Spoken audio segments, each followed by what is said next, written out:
नमस्कार दोस्तों। Uttar Pradesh special series में आप सबका स्वागत है।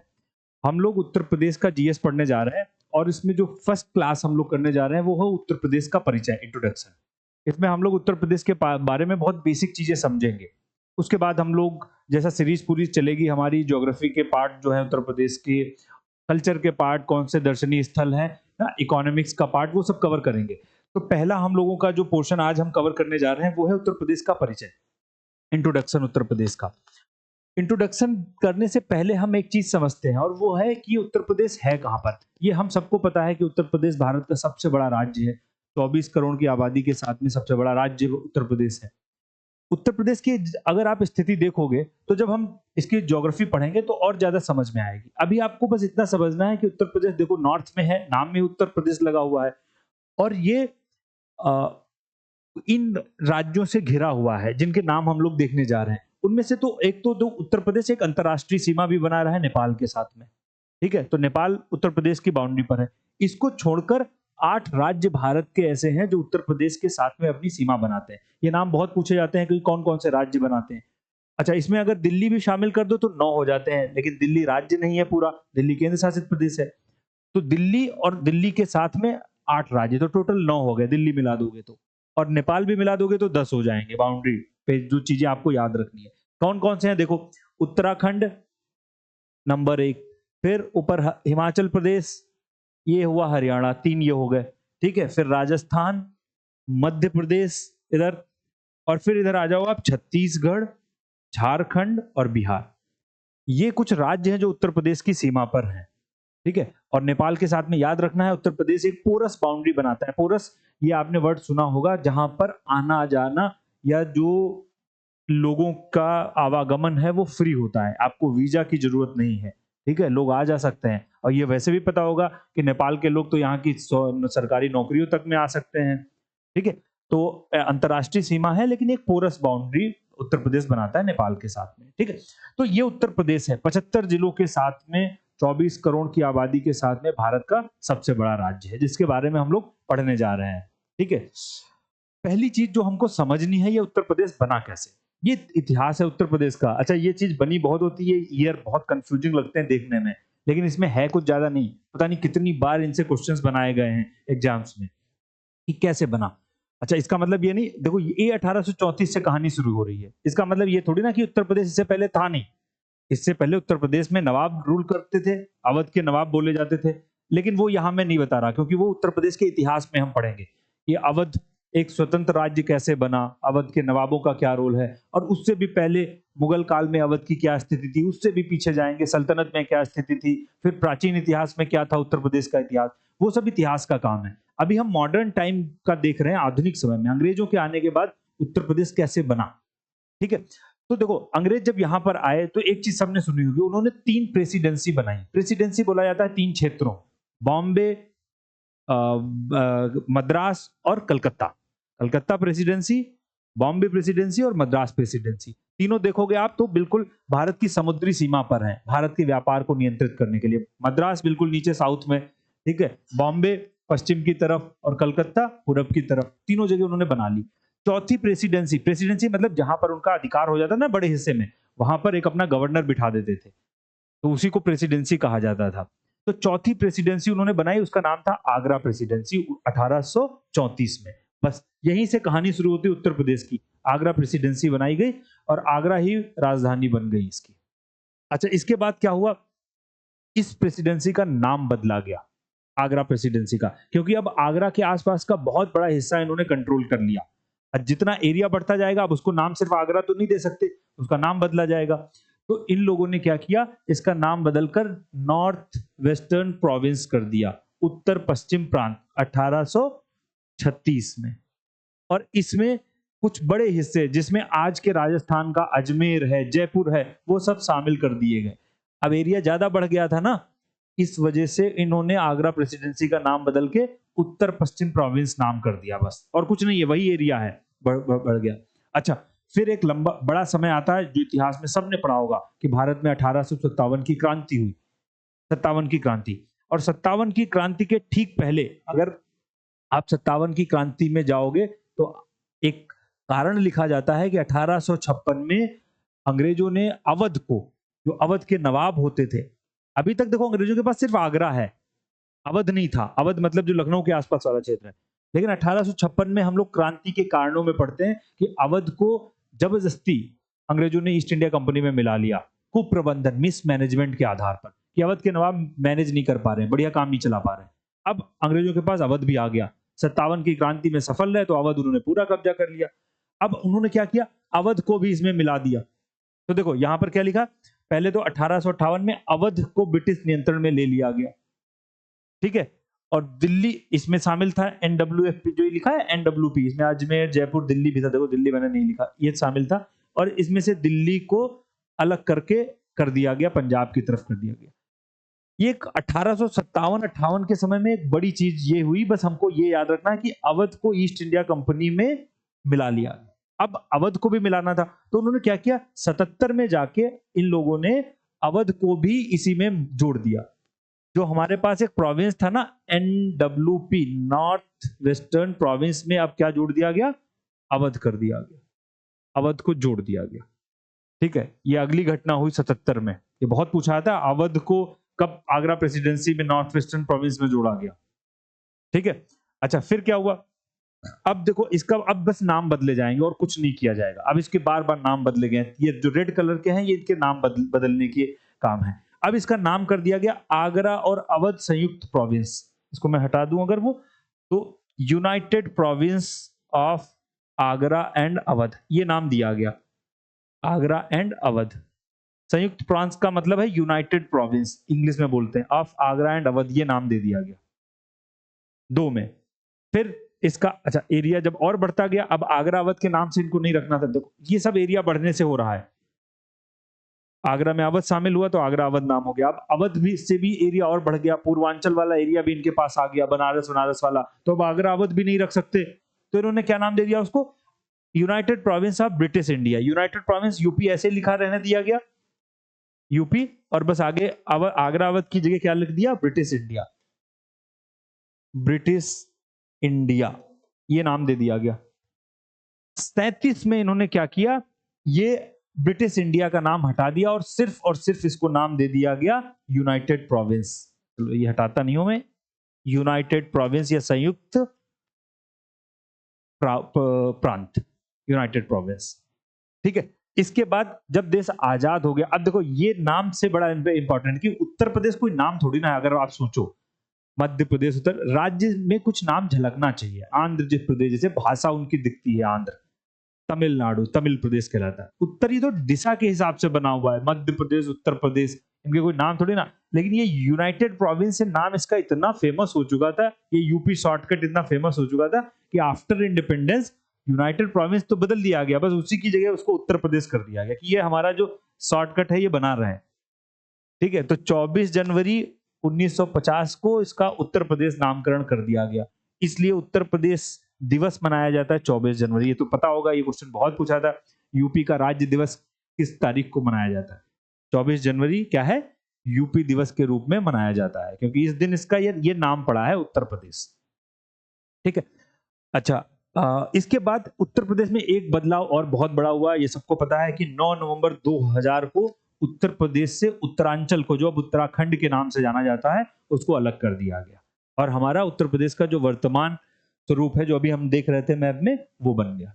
तो ऐसे उत्तर प्रदेश बना है। इसमें एक चीज और मैं बता रहा हूं कि यहां से यहां तक जब आगरा प्रेसिडेंसी बनाई गई 1858 की क्रांति तक, यहां तक, इसको मैं हटा ही देता हूं, 58 तक, इस समय तक उत्तर प्रदेश की राजधानी आगरा थी। कहां रखी गई, आगरा, क्योंकि नाम में ही आगरा है। 77 से लेकर 21 तक उत्तर प्रदेश की राजधानी रही है इलाहाबाद। ये यूपीपीसीएस का क्वेश्चन है कि उत्तर प्रदेश के किस किस शहरों में उत्तर प्रदेश की राजधानी रही है, इलाहाबाद। और 21 में राजधानी रख दी गई लखनऊ। उसके बाद से अभी तक क्या राजधानी है, लखनऊ। ये हम नवाबों की बात अभी नहीं कर रहे हैं, इससे पहले नवाब, उनकी राजधानी फैजाबाद भी हुआ करती थी, फैजाबाद से लखनऊ। ये कंपनी के टाइम में उत्तर प्रदेश की राजधानी कहां कहां रही है, प्रेसिडेंसी का जब समय था तब आगरा रही है, उसके बाद इलाहाबाद रही है 58 से 21 तक, और 21 में राजधानी ट्रांसफर कहां कर दी गई, लखनऊ में, उसके बाद से लखनऊ में राजधानी है।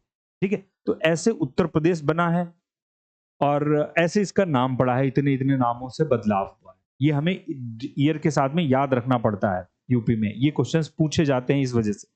चलो अगली चीज देखते हैं उत्तर प्रदेश के बारे में। ये कुछ बेसिक चीजें अभी मैंने बताया कि उत्तर प्रदेश भारत का सबसे बड़ा राज्य है 24 करोड़ की आबादी के साथ में, और भारत की कुल जनसंख्या का 16.5% जनसंख्या उत्तर प्रदेश के पास में है। ठीक है, क्षेत्रफल के हिसाब से उत्तर प्रदेश भारत का चौथा सबसे बड़ा राज्य है। जनसंख्या में तो नंबर 1 पे है, पता ही है सबको, फर्स्ट पे है। एरिया वाइज किस नंबर पे आता है? चौथे नंबर पे आता है। एरिया वाइज सबसे बड़ा राजस्थान, ठीक है, तो पता होगा राजस्थान सबसे बड़ा राज्य है, मध्य प्रदेश और महाराष्ट्र, उसके बाद उत्तर प्रदेश आता है। उत्तर प्रदेश का एरिया ये देखो 2,43,286 वर्ग किलोमीटर एरिया उत्तर प्रदेश का। अर्थव्यवस्था के हिसाब से उत्तर प्रदेश भारत का 5वां सबसे बड़ा राज्य है इकोनॉमी के मामले में। ठीक है, स्टेट की जीडीपी के हिसाब से, स्टेट की जीडीपी के हिसाब से भारत का सबसे बड़ा राज्य कौन सा है? वो है महाराष्ट्र। कौन सा है? महाराष्ट्र। महाराष्ट्र होता है, फिर तमिलनाडु होता है, ठीक है, और इसके बाद आता है हमारा कर्नाटक आता है, गुजरात आता है, और फिर आता है क्या? उत्तर प्रदेश। ठीक है, तो 5वीं सबसे बड़ी अर्थव्यवस्था है, और इस साल का जो बजट आया था उसमें उत्तर प्रदेश की टोटल जीडीपी क्या है? 24.39 लाख करोड़। ये उत्तर प्रदेश की कुल जीडीपी है। ठीक है, इंपॉर्टेंट चीज है, ये याद रखना, ये हम लोग बजट में पढ़ेंगे। अच्छा ये देखो, चलो ये एरिया हो गया। ये 2011 की जनगणना के कुछ आंकड़े हैं, उत्तर प्रदेश की सरकारी वेबसाइट पे दिए होते, इसलिए मैंने डाल दिए कि उत्तर प्रदेश एरिया तो वही हो गया 2,43,246 वर्ग किलोमीटर 86। उत्तर प्रदेश में जो सेक्स रेशियो है वो 1000 पुरुषों पे 912 महिलाएं। 2011 की जनगणना है, अब तो बहुत बदल चुका है, लेकिन आखिरी जनगणना वही हुई थी, तो याद रखना है। 75 जिले हैं उत्तर प्रदेश में। धर्म के हिसाब से सबसे ज्यादा 80% के आसपास हिंदू हैं, फिर इस्लाम है, धर्म है 19.5% के आसपास उत्तर प्रदेश में, और फिर आते हैं तीसरे नंबर पर सिख धर्म। भाषा के हिसाब से फिर से 80% लोग जो हैं वो हिंदी बोलने वाले हैं, और 11% लोग भोजपुरी बोलने वाले हैं, दूसरी सबसे बड़ी भाषा उत्तर प्रदेश की है। फिर 5.5% के आसपास उर्दू बोलने वाले लोग हैं। हिंदी और उर्दू ये तो पता होगा, ये उत्तर प्रदेश की 2 आधिकारिक भाषाएं हैं, official languages, Hindi and Urdu. ये याद भी रखना है, उत्तर प्रदेश की 2 ऑफिशियल भाषाएं हैं, राजभाषाएं, और वो हिंदी और उर्दू। इधर जनसंख्या हो गई, और ये जनसंख्या घनत्व फिर से 2011 की जनगणना के हिसाब से है 829। अभी तक बहुत पूछा जाता है कि उत्तर प्रदेश का जनसंख्या घनत्व क्या है। ठीक है, जनसंख्या घनत्व पता होगा, पर स्क्वायर किलोमीटर में कितने लोग रहते हैं। 1 स्क्वायर वर्ग किलोमीटर में 829 लोग रहते हैं उत्तर प्रदेश में। बहुत बड़ा जनसंख्या घनत्व होता है ये वाला। ठीक है, ये भाषा का एक मैप है। आपको पता है उत्तर प्रदेश में बहुत भाषाएं बोली जाती हैं। ठीक है, ये सबसे बड़ा जो हिंदी भाषी राज्य हमको पता है, ये हिंदी की बोलियां हैं उत्तर प्रदेश में, और इन सबका अलग साहित्य है। ये उत्तर प्रदेश के पीसीएस के एग्जाम्स में ऐसे वाले क्वेश्चन बहुत पूछे जाते हैं, इनकी अलग अलग साहित्य में, कि बुंदेली साहित्य का उत्तर प्रदेश में योगदान क्या है। आपको सबको ये हम लोग अलग सीरीज में पढ़ेंगे कि इन साहित्य के बारे में, इनके एक एक 2-2 कवियों के बारे में। ब्रज के कवि, कौरवी भाषा जो खड़ी बोली दिल्ली के आसपास बोली जाती है वो कहलाती है। ब्रज पता है मथुरा के आसपास बोली जाती है, कन्नौज के आसपास। बुंदेली और बघेली ये भाषाएं हिंदी के रूप हैं। अवधी सेंट्रल यूपी में बोली जाती है, और फिर भोजपुरी पूर्वांचल में बोली जाती है, पूर्वी यूपी में ना। तो उत्तर प्रदेश में ये भाषा का स्वरूप है, और सिर्फ ऐसे नाम से काम नहीं चलेगा, इन भाषा के बारे में भी थोड़ा हमें समझना पड़ेगा। अगली चीज आती है देखो उत्तर प्रदेश के बारे में। ये उत्तर प्रदेश के स्टेट सिंबल्स हैं, जनरली पता होते हैं, लेकिन फिर भी एक बार हम देख लेते हैं। उत्तर प्रदेश का जो स्टेट एनिमल है वो क्या है? स्वैम्प डियर, जिसको इंग्लिश में बोलते हैं, बारहसिंगा बोलते हैं। बारहसिंगा उत्तर प्रदेश में बहुत है। दुधवा नेशनल पार्क बारहसिंगा का गढ़ माना जाता है। बहुत ज्यादा स्वैम्प डियर होते हैं बारहसिंगा उत्तर प्रदेश। ये हमारा राज्य पशु है। राज्य पक्षी क्या है? सारस क्रेन है। ठीक है, क्रेन जो है ये नॉन माइग्रेटरी है, ये याद रखना है। क्रेन इधर उधर नहीं भागता है, जैसे साइबेरियन क्रेन जो है वो साइबेरिया से आता जाता है, ये सारस क्रेन है, अलग है। ये नॉन माइग्रेटरी मतलब ये पलायन नहीं करता, इधर से उधर नहीं भागता, जबकि साइबेरियन क्रेन रूस से चलता है और इंडिया में आता है। ठीक है, ये सबसे ऊंचा, ये सारस क्रेन जो है ये सबसे ऊंचा बर्ड है। सबसे ऊंचा मतलब उड़ने वाला पक्षी है। इसकी ऊंचाई जो हो जाती है, इसके पैरों से मिलाकर 5.5 फीट के आसपास हो जाती है, इंसान के बराबर हो जाती है ऊंचाई सारस क्रेन की। ये पूछा भी जाता है सारे स्किन। अच्छा, ये यूपी के साथ साथ में, और ये देखो एक अच्छा चीज याद आई, ये सबसे टॉलेस्ट बर्ड तो है ही है, साथ साथ में ये यूपी के साथ साथ में झारखंड का भी किस एक और राज्य का राज्य पक्षी है, झारखंड। दो राज्यों ने इसको अपना स्टेट बर्ड घोषित कर रखा है, उत्तर प्रदेश और झारखंड ने। उत्तर प्रदेश का वृक्ष अशोक वृक्ष है, पता है, जो स्टेट वो ट्री है हमारा। राज्य पुष्प है पलाश, ठीक है, ये पलाश है, इसको टेसू के नाम से भी जानते हैं ना, ढाक भी बोलते हैं, ढाक और टेसू के नाम से जानते हैं। ये उत्तर प्रदेश का राज्य पक्षी। राज्य नृत्य कथक है। कथक भारत के जो 8 क्लासिकल नृत्य आते हैं ना संग, उसमें शामिल है, और ये उत्तर प्रदेश का नृत्य है। और जो खेल है स्पोर्ट उत्तर प्रदेश का, वो जो भारत का ही नेशनल गेम है वो क्या है, फील्ड हॉकी, वो उत्तर प्रदेश का खेल है। ये उत्तर प्रदेश शासन का राज्य चिन्ह है, स्टेट एम्बलम, बहुत इंपॉर्टेंट है राज्य चिन्ह। इसमें देखो क्या है, 2 मछलियां बनी हुई हैं, फिश बनी हुई हैं, ठीक है, और ये 2 धाराएं बनी हुई हैं, ये गंगा यमुना का को दिखाती हैं। गंगा, एक गंगा आ रही है, एक यमुना आ रही है, मिल रही है दोनों, ये गंगा यमुना का सिंबल है। तीर जो है ये राम को, भगवान राम की अवध का प्रतीक है, ठीक है, इसलिए ये सिंबल याद रखना है कि एक ऊपर तीर है, गंगा यमुना बनी हुई है, और 2 फिश हैं, 2 मछलियां। मछलियां 2 धर्मों को भी प्रदर्शित करती हैं, हिंदू और मुस्लिम को, गंगा और यमुना को भी प्रदर्शित करती हैं, ठीक है, इसलिए ये सिंबल उत्तर प्रदेश का, और ऊपर उत्तर प्रदेश शासन लिखा हुआ है। सिंबल भी याद रखना है, पूछा था उत्तर प्रदेश के सिंबल में क्या है, कौन कौन चीजें हैं, ठीक है, 2 फिश हैं, एक तीर हो गया, और ये 2 रिवर्स हो गई, ये उत्तर प्रदेश का राज्य चिन्ह हो गया। फिर ये उत्तर प्रदेश के बारे में जो अभी हमने बेसिक चीजें लिखी हैं, शहर कस्बों के बारे में, तो देखो उत्तर प्रदेश में 75 जिले हैं। शहर और कस्बे मिला के, ये डेटा हमें नहीं याद रखना, बदलते रहते हैं, हम पंचायती राज को समझेंगे सीधे। उत्तर प्रदेश में 17 नगर निगम हैं, लोकसभा की 80 सीटें हैं, राज्यसभा की 31 सीटें, वो मैं अभी बता रहा हूं आपको अलग से, और विधान सभा की 403, विधान परिषद की 100 सीटें। इसको मैं अभी अलग से बताता हूं कि क्या क्या ये चीजें होती हैं, तब आपको समझ में आ जाएगा कि क्या है। ये उत्तर प्रदेश के मंडल है, देखो उत्तर प्रदेश को 18 मंडल में बांटा गया है, ये पता है। 18 जोन बोले जाते हैं, डिवीजन बोले जाते हैं उत्तर प्रदेश को। 75 जिलों को 18 मंडल में बांटा गया। इनमें से सबसे बड़ा मंडल जो है एरिया वाइज लखनऊ मंडल होता है। ऐसे कई सारे मंडल हैं जिसमें 6 जिले हैं, लेकिन क्षेत्रफल के हिसाब से लखनऊ मंडल सबसे बड़ा मंडल माना जाता है। छोटे मंडल बहुत सारे हैं जिनमें सिर्फ 3-3 जिले हैं। हमें लखनऊ मंडल याद रखना है, और छोटे मंडल तो जरूर याद रखने हैं कि उत्तर प्रदेश के सबसे छोटे मंडल कौन कौन से हैं, अगर याद रहे तो। देखो ये आजमगढ़ हो गया, 3 जिले वाला एक मंडल हो गया। इसके बाद कौन सा है 3 जिले वाला, झांसी आ गया, जालौन झांसी ललितपुर ये हो गया। सहारनपुर आ गया, मुजफ्फरनगर शामली, और ये हो गया। इसके बाद बस्ती मंडल हो गया, और एक और होगा ये मिर्जापुर, ठीक है। 5 मंडल उत्तर प्रदेश में है जो 3 जिलों वाले हैं, ये छोटे मंडल हैं। और 6 जिलों वाला 2 मंडल हैं, लेकिन उनमें सबसे बड़ा एरिया वाइज क्या है, लखनऊ मंडल है, लखनऊ जोन है। 18 मंडल में यूपी को बांटा गया। इनके जिले याद रखने की जरूरत नहीं है, ऐसा नहीं कि हमको हर मंडल और उसके जिले याद रखने हैं, ठीक है।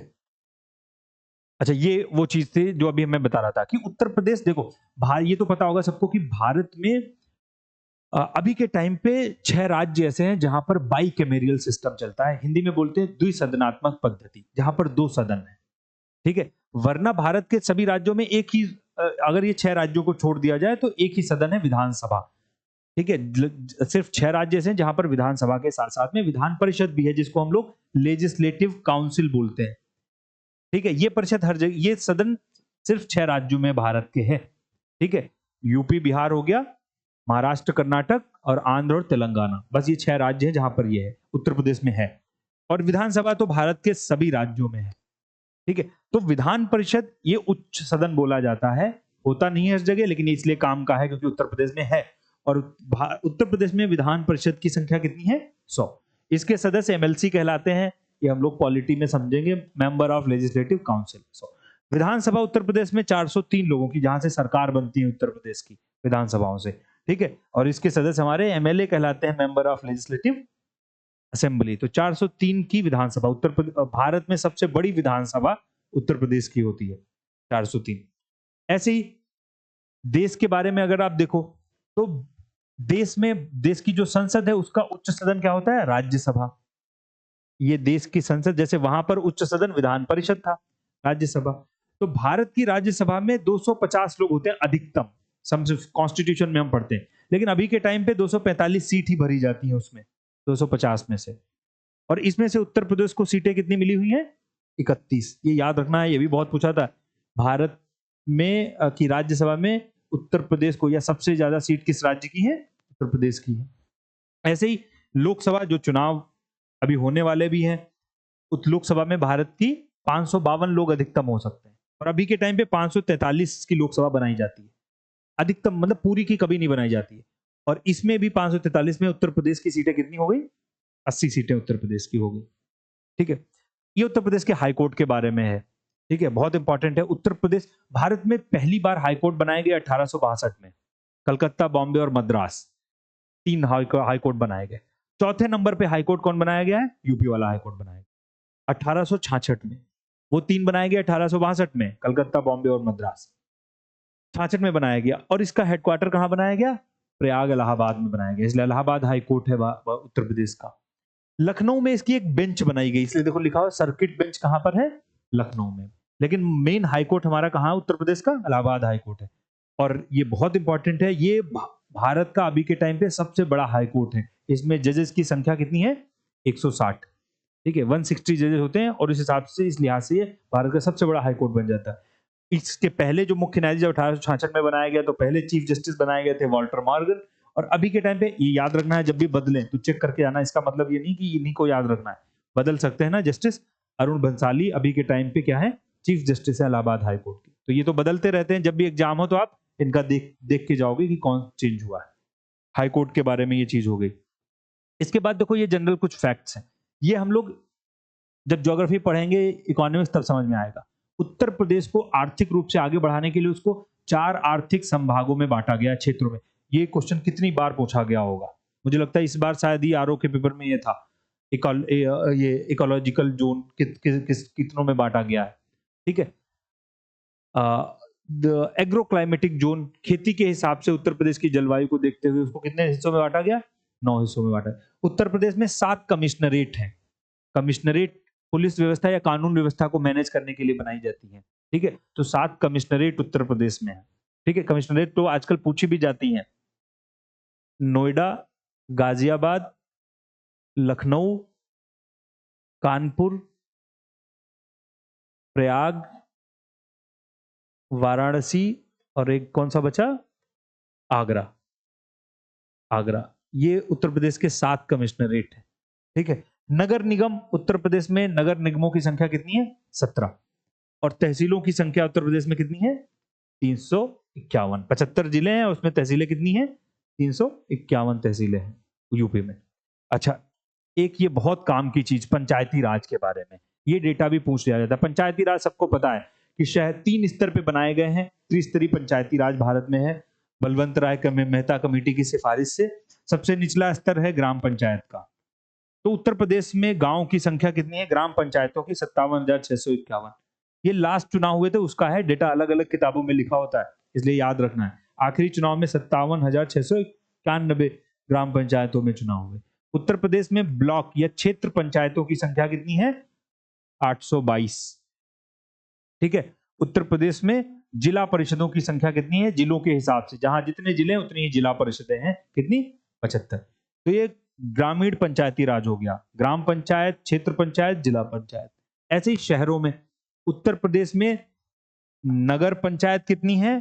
517। उत्तर प्रदेश में नगर पालिकाएं कितनी हैं? जो मध्यम वर्ग के शहर होते हैं, ये सबसे छोटे शहर हैं, गांव से नए नए शहर बने, ये उससे बड़े शहर हैं। और उत्तर प्रदेश में नगर निगम कितने हैं? नगर निगम जो सबसे बड़े शहर, जहां का मेयर होता है। टोटल नगर निगम कितने होंगे? 17। तो ये डायग्राम भी याद रखना है, बहुत काम का है। डेटा पूछा जाता है कि जो पंचायती राज का सिस्टम है उसमें क्या क्या उत्तर प्रदेश की भूमिका है। अच्छा, इसके बाद कुछ और बेसिक फैक्ट्स हैं बस उत्तर प्रदेश के इंट्रोडक्शन के बारे में, कि उत्तर प्रदेश अभी भी पर्यटन के मामले में भारत का सबसे बड़ा राज्य है। जो घरेलू पर्यटक, पता है पर्यटक का क्वेश्चन हर साल करंट अफेयर्स में काम का होता है कि विदेशी पर्यटक सबसे ज्यादा कहाँ आते हैं, घरेलू कहाँ आते हैं। तो घरेलू पर्यटन के मामले में उत्तर प्रदेश हमेशा सबसे बड़ा राज्य बनता है, जबकि विदेशी पर्यटक के मामले में नहीं बनता है। उसके मामले में तमिलनाडु हो जाता है, कभी महाराष्ट्र आ जाता है ऊपर। लेकिन घरेलू पर्यटक मतलब जो देश के अंदर लोग आते जाते हैं वो सबसे ज्यादा कहाँ आते हैं? उत्तर प्रदेश। ये सबको पता भी होगा क्योंकि उत्तर प्रदेश में धार्मिक टूरिज्म सबसे ज्यादा है। अयोध्या, मथुरा, काशी, ठीक है। इन वजहों से उत्तर प्रदेश में जो अंदर का टूरिज्म है, घरेलू टूरिज्म है, उसके मामले में उत्तर प्रदेश का प्रथम स्थान है। उत्तर प्रदेश में 3 यूनेस्को की विश्व विरासत के स्थल हैं, धरोहरें हैं। एक तो आगरा में ताजमहल, आगरा का किला, ठीक है, आगरा अकबर का बनवाया हुआ, फतेहपुर सीकरी आगरा के पास में, वो भी अकबर का बनवाया हुआ, और ताजमहल शाहजहां का बनवाया हुआ, ये पता है। उत्तर प्रदेश में अभी के टाइम पे 55 यूनिवर्सिटीज हैं, जिसमें 6 सेंट्रल यूनिवर्सिटीज हैं, ये याद रखना है। बाकी की प्राइवेट हैं, स्टेट यूनिवर्सिटीज हैं, वो याद। वाराणसी और कानपुर, कानपुर आईआईटी तो बहुत फेमस है, आईआईटी है, ठीक है। गोरखपुर और रायबरेली में क्या है? एम्स है। कहां कहां पर एम्स है? और लखनऊ में क्या है? आईआईएम है, संस्थान। ये फिर से ये बहुत अच्छा क्वेश्चन, और ये काफी इंटरेस्टिंग क्वेश्चन भी है। उत्तर प्रदेश में भारत का ही नहीं, दुनिया का अकेला विकलांग विश्वविद्यालय बनाया गया, ठीक है। और वो बनाया गया है चित्रकूट में, जिसका नाम है जगत गुरु राम भद्राचार्य विकलांग विश्वविद्यालय, चित्रकूट में। इनको राम भद्राचार्य को देखा भी होगा, अगर यूट्यूब देखते होगे, वो आंख अंधे हैं, संत हैं, राम भक्ति ब्रांच के, और उन्होंने ये बनवाया, उन्हीं के नाम से इसका नाम है श्री जगत गुरु राम भद्राचार्य विकलांग विश्वविद्यालय। तो जगत गुरु राम भद्राचार्य को इस साल पद्म विभूषण भी दिया गया है, इसी वजह से इनको, ठीक है। तो नाम याद रखना है, चित्रकूट में एक अकेला विकलांग विश्वविद्यालय। उत्तर प्रदेश में देश का सबसे बड़ा रेलवे नेटवर्क है, ठीक है। रेलवे के मामले में उत्तर प्रदेश सबसे बड़ा है। दुनिया में रेलवे के मामले में लगभग 65,000 किलोमीटर का रेलवे नेटवर्क है। अरे ये तो भारत का हो गया, मैं बता रहा हूँ भारत का मामला। भारत जो है दुनिया का 4थे नंबर पे आता है, और उत्तर प्रदेश भारत में सबसे नंबर पे आता है। और भारत का रेलवे नेटवर्क दुनिया में 4th नंबर पे आता है। अमेरिका, चीन, रूस के बाद में रेलवे नेटवर्क भारत का आता है। अच्छा, उत्तर प्रदेश में जो रेलवे के जोन हैं, उनमें से 2 जोन हैं। एक तो है नॉर्थ सेंट्रल जोन, जिसका मुख्यालय इलाहाबाद में है, और दूसरा है नॉर्थ ईस्टर्न रेलवे, जिसका मुख्यालय कहाँ है?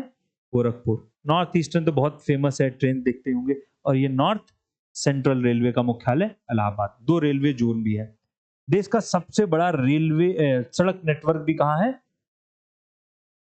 उत्तर प्रदेश में है।